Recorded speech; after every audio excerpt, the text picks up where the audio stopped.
Hello, today I'm going to talk about how we learn. And there's two theories about how we learn anything. Could be language or anything new.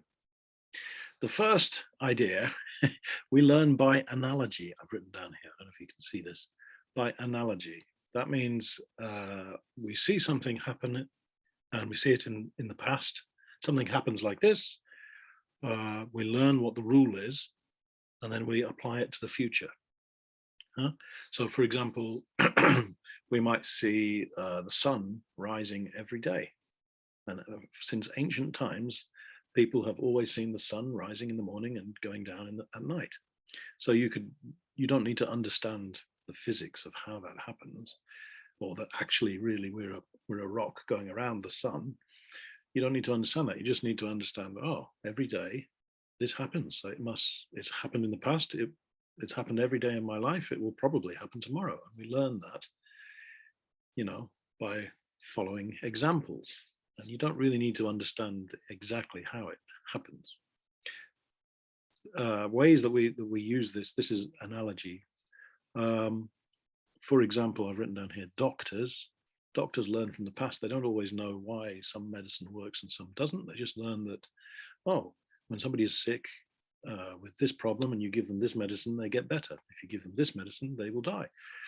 Don't give them that medicine then. So doctors learn by example, by following other people. Lawyers look at past cases, old law. And soldiers, they study the history of war to try and work out what to do next. So that was much of what we learn is from watching other people and copying, basically, and applying the lessons that way. Okay, so that's the usual way of learning. There's another way, though, which is using first principles here. I've gone here by first principles. This is where you start with the first principle, oops, spelling here, and build from the beginning, ignoring history. So this might be a scientific approach. You have a formula,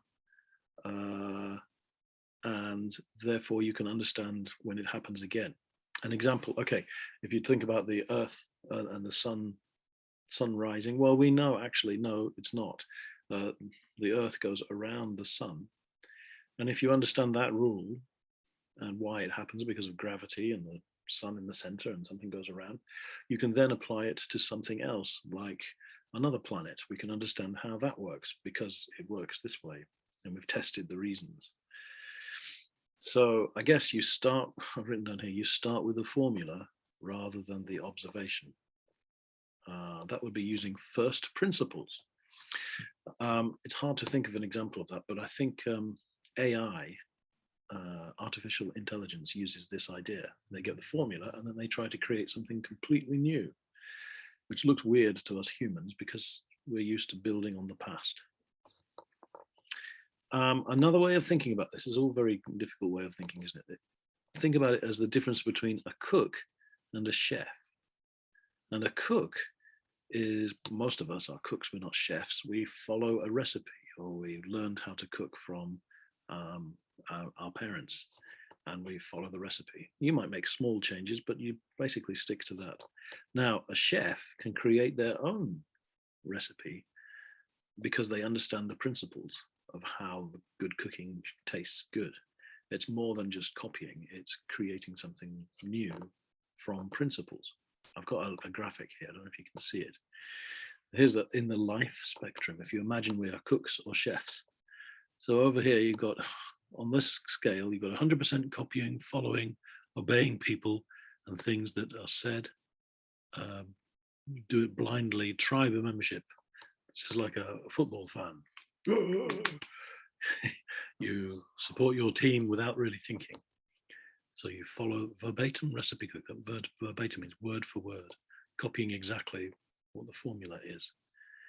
But as you maybe get mature, you can begin to cook with a little bit of style. You know when to add a little bit more pepper.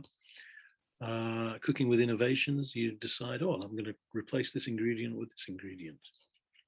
Until right at the other end, you've got chefs. This is 100% creating or leading, puzzling through, independent reasoning, conscious tribe membership, choosing to be a member of a society, not just following.